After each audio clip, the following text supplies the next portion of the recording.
ازيكم عاملين ايه؟ يا رب تكونوا بخير. جايلكم النهارده فيديو جديد وروتين جديد من مطبخي. النهارده هنعمل مع بعض اكله سهله جدا قيمه جدا ومنجزه جدا جدا. هي اكله شبه الكشري كده بس كله في حله واحده يعني الكشري بيبقى الحاجه بتاعته كتير، دي برضه حاجته كتير بس منجزه يعني، وكلها سهله ان شاء الله. انا معايا حله كبيره. لما تيجي تعملي رز او مكرونه لازم تكبري الحله بتاعتك او الحاجه اللي هتعملي فيه عشان خاطر ما يعجنش منك وتديله فرصة ان هو يزيد حجمه يزيد. انما لو عملتيه في حاجة صغيرة هتلاقيه عجن منك وما زادش بالطريقة المطلوبة يعني. فانا معايا حلة كبيرة على النار اهيت، حطيت فيها زيت، انت ممكن تحط سمنة، حط زبدة، الحاجة اللي انت عايز تحطيها حطيها.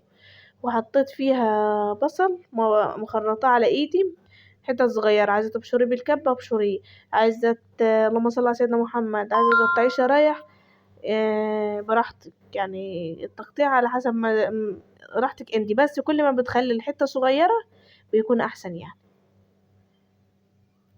فانا حطيت البصل اهوت على النار، ما حطيتش عليها اي حاجة، ونسيب البصلة بتاعتي تدبل عشان بعد كده نضيف عليها بقية الحاجات بتاعتي. أكلة سهلة جدا وطعمها فظيع، تاكليها جنب شوربة، ممكن تحمري بتنجان وتاكليه جنبها كبدة، اي حاجه عايزه تعملها جنبها هي كفيله بنفسها يعني، لان هي فيها صلصه وفيها حاجات، فهي كفيله بنفسها تاكل مع فراخها طبق مخلل طبق سلطه بتنجان وخلص الموضوع. بس ممكن تعملي عليها كمان كبده او شوربه يعني جنبها. انا هنا البصله بتاعتي خدت لون اهوت، مستناتش ما تكرمليش، هي خدت لون، ونزلت عليها بالطماطم، وهسيب الطماطم تغلي غلوه. بس قبل ما نسيب الطماطم هنضيف التوابل بتاعتي، ملح وفلفل وكمون، اي نوع بهارات انت عايزه تحطيه حطيه، اي حاجه انت عايزه تحطيها حطيها، عايزه تحطي قرفه حطي، كزبره ناعمه حطي، عايزه تحطي ايه تاني اللهم صل على سيدنا محمد، جوز الطيب حطي، بهارات لحمه، بهارات فراخ، 7 بهارات، حبهان مطحون، اي حاجه عندك من البهارات عاوزه تضيفيها ضيفيها، مش هتقولك لا يعني. انا الطماطم بتاعتي خدت غلوه اهيت، هننزل بالخضار بتاعي. ايوه انا هنعمل النهارده رز بالخضار، آه طعمه روعه. فبما ان هنعمل رز بالخضار لازم الخضار بتاعي يبقى متقطع مكعبات صغيره، ما يبقاش كبير عشان ما يبقاش باين اوفر في البطاطس يعني في الرز، معلش في الرز. فلازم البطاطس بتاعتي تبقى متقطعه حتت صغيره، ونراعي في التقطيع ان في حاجه بتطيب قبل حاجه. انا الخضار بتاعي جزر، كوسه، بطاطس. تمام، الكوسه بتطيب اول حاجه، والجزر بيطيب برضو بعدها، البطاطس بتبقى اخر حاجه. فنبقى مراعيه الحاجة اللي بتغيب نصغر تقطيعتها على الباقي. طالما انا هحطهم مع بعض هتحطيهم ورا بعض بالتدريج، الحاجة يعني اللي بتاخد سوا تحطها الاول، انت بقى براحتك بالتقطيع بتاعتك. انا هنا البطاطس بتاعتي استوت، وكمان الجزر بتاعي استوت، بس انا مش عارفة نعمله لانه سخن وبالزفلت حتة صغيرة فبتزفلت من تحت المعلقة. بس هو كده استوى يعني. هنبدأ ننزل بالرز، ولا احنا هنغطي؟ مش عارفة. انا كده هنغطيه، مش فاكره والله، الفيديو ده معايا من كذا يوم فمش فاكره بالظبط يعني.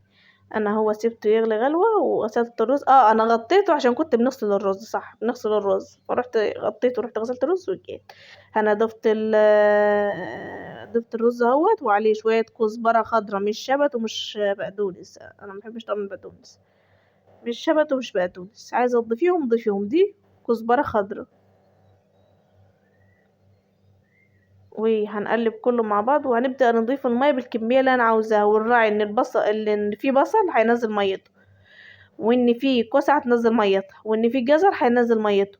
فما ندبش الدنيا مية في الاول ونيجي بعد كده نلاقيها عجنت مني. تمام، بس كده. انا هنا بندوق الملح بتاعها، لان لو بقت دلعة ما طعمها مش هيظبط معايا. اهو ضفت الملح ونقلب، ولو عايزة مية هنزودها، انا هنفضل نزود فيها مية سنة بسنة بحيث ما نبقاش دبيت الدنيا مية مية, مية مرة واحدة وتعجن مني. انا بنضيف المية يعني ايه، بالكمية اللي انا شايفاها صح. تمام كده، بالكمية اللي انا شايفاها صح بس. وهنغطيها ونسيبها تغلي غلوة، ونرجع نبص عليها نلاحظ بقى هل المية اللي فاضلة هتكفي لي سوى الرز، ولا نعمل كمان شوية مية. يعني الرز انتوا لو شايفينه قدامكم اهوت، اعتقد ان هنزود مية تاني، مش عارف. ايوه انا هنزود مية تاني، ايوه، لان هو محصون اهو قدامكم والمية اللي فيه مش هتكفيه، فضفت كمان مية. ونقلب بقى ونهدي النار عليه خالص، نسيبه بقى يكمل سوا براحته كده.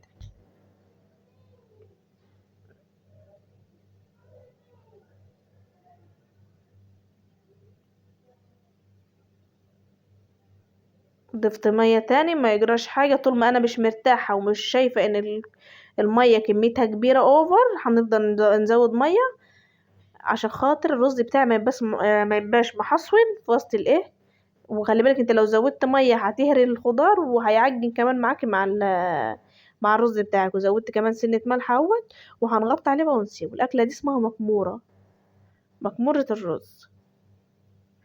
يعني أكلة منجزة جدا، وممكن على فكرة تحطي مع الرز لسان عصفور ومن غير ما تحمريه كمان. هنا هو الرز بتاعي زي الفل، بصوا اهو الحبة، شايفين الحبة حبتها من فوق اهو، يعني هي باينة في الصورة كمان. بس بصوا الحبة بحبتها، ما فيش حباية لازقة في التانية. بس هنبدأ بقى مع بعض نعمل نوع حلو مع الأكلة دي. هنعمل ايه؟ انا الفيديو اللي فات كنت عاملة جيلي لوحده وكريمة لوحده، انا النهاردة هنعمل ميكس ما بينهم. هنعمل اللهم صل على سيدنا محمد، كريمة تحت وجيلي فوق او العكس. بس الكريمة هنعملها تحت لان هي بتستحمل ايه السخونية شوية عن الجيلي. لو حطيتي جيلي وجيتي بعد كده صبيتي فوق اسمه ايه، الكريمة، حتى الجيلي هيسيح. فالأحسن انت تعملي الكريمة تحت، اللي هو الكاستر يعني. انا بنضيف المعيار بتاعي بتاع الكاستر، اللي هو كل كوبايتين لبن عليهم معلقتين كبار كاستر. انت بالكمية اللي انت عاوزاها، انا مش هنقولك انا عاملة كذا وكذا كده يعني. تمام. وهنضيف السكر بالكمية اللي انا عاوزاها. هما الكوبايتين المفروض بياخدوا 3 معالق صغيرين سكر مليان، او العكس، بياخدوا معلقتين سكر مليان كبار و3 معالق صغيرين كاستر. ونبدأ ندوبهم على البارد الأول، وبعد كده نرفعهم على النار وإيدي فيهم. تمام. بس أنا هو بندوب فيهم بس، وندوب فيهم على نار لا أنا لسه كده ما حطيتهمش. ندوبهم الأول ونتأكد إن هما دايبين على البارد، وبعد كده نضيفهم نحطهم على النار. أنا هنا هنرفعهم على النار، نار متوسطة. أنا برضو دي العين دي صغيرة مش عين الكبيرة، العين الكبيرة قدام.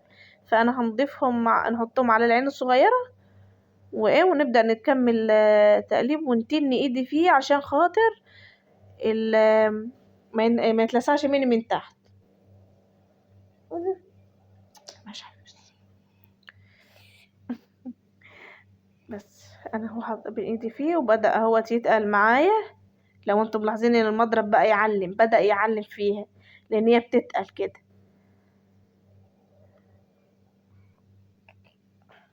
الطبق ده حطاه عشان بتسيب عليه المضرب. بس وطي صوتك. بس كده هنستنى بقى سنة اول. هو تقل اهو، فهنستنى اما يغلي. مش هيغلي اول يعني ايه بتاع اللي هي الفقاعات الهواء دي تظهر والعلامات بتاعت الغليان تظهر، فايه هنطفي عليه. اهو تقل خلاص اهو. بس انا اهو تقل معايا وخلاص اهوت. فهنبدأ بقى نصبه في الكوبايات بتاعته. اي كوبايات عندك عايزة تصبيه فيها صبيه فيها. انا هنصبها في الكوبايات بتاعتي ديت. هنحط في كل كوباية حاجة بسيطة من تحت، مش هتملي الكوبايات، هتحط فيها نصها من تحت.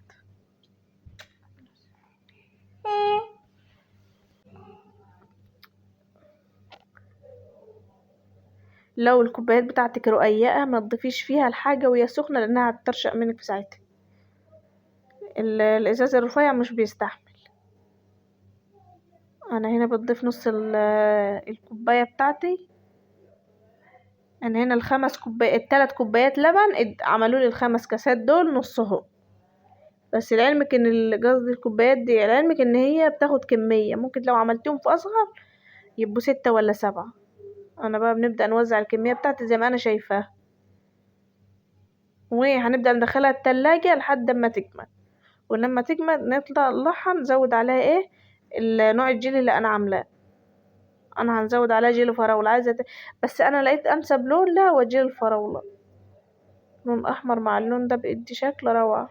هما الخمس كوبايات بتوعي حطيتهم في التلاجة، بعد كده اكون ما كده جمدوا، وعملت الجيلي انا عاملاه في الفيديو اللي فات والطريقة سهلة بتاعته. فعملت الجيلي بتاعي وبدأت نضيفه على ايه، على الكاسات بتاعتي زي ما انا شايفة. بس كده جاهز معايا ومية مية. شكل الطبقات بقى بتاعته روعة روعة. هنا بقى انا كان عندي تذكرة جيلي مشمش، فهنبدأ نعملها لوحدها، مش عاوزة نضيفها على الكريمة لان محبتش يعني ايه، ما استلطفتش طعمها يعني والالوان كمان. فهنبدأ، كنت اول مرة لا تاني مرة نجربه، لان انا بحب الجيلي المشمش، انا بنحب جيلي الفراولة اكتر يعني. فهنا هو بنضيف الكميات بتاعتي. التذكرة دي بتاخد كوبايتين مية، كوباية مغلية وكوباية برد. الكوباية المغلية الأول هنحطها ندوب فيها المكونات بتاعتي كويس جدا، وبعد كده نضيف عليها الكوباية البرد ونخلطهم برضو مع بعض. أيوة زي الفل كده. قلب قلب قلب قلب قلب قلب.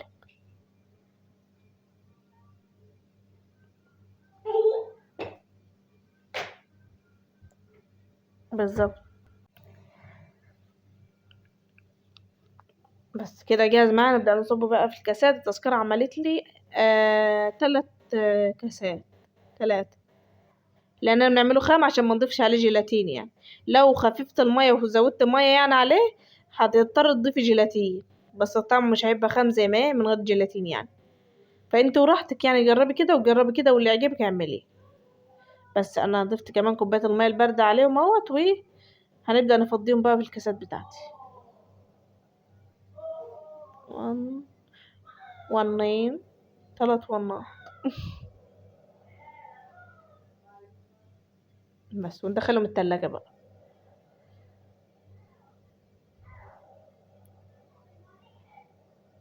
بس الجيلي يومي يومي يوم، انا بحب الجيلي على فكره، ما بحبش الكريمه بالمناسبه يعني.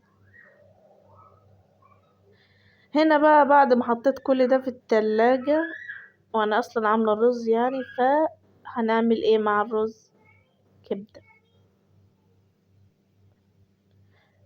هو احنا ما كناش يعني كله في يوم، كان الرز في يوم. عملنا مع ايه، عملنا مع فراخ في شوربه، والكبده عملتها في السهره. كبده فراخ، كبده الفراخ روحها البصل. عايزه كبدتك تبقى حلوه ضيف على بصل، مش شطه، ما تضيفيش على شطه خضرا، ما بتبقاش حلوه.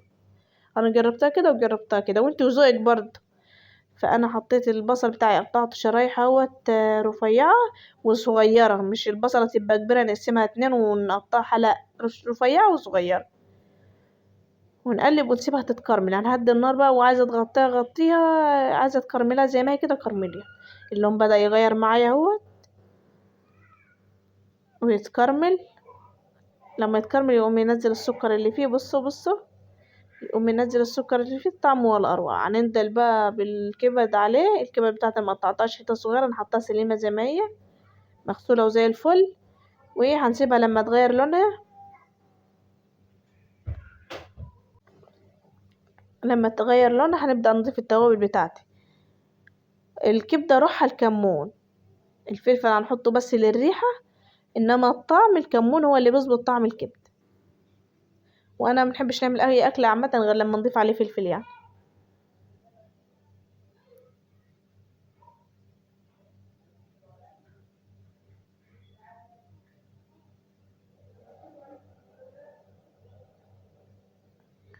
بس غلا غيرت لونها اهي.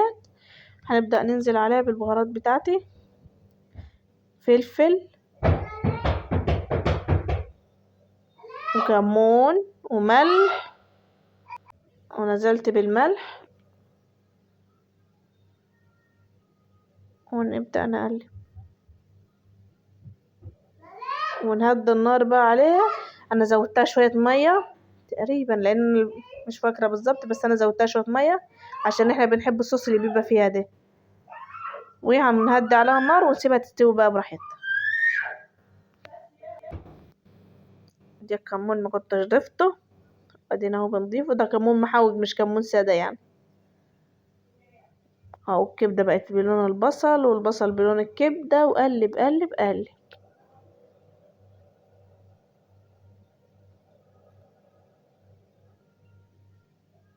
بس ما خسرناش اي حاجة، وفي ثواني الاكل كان مستوي، واكلة سريعة ولذيذة وبس، وبألف هنا.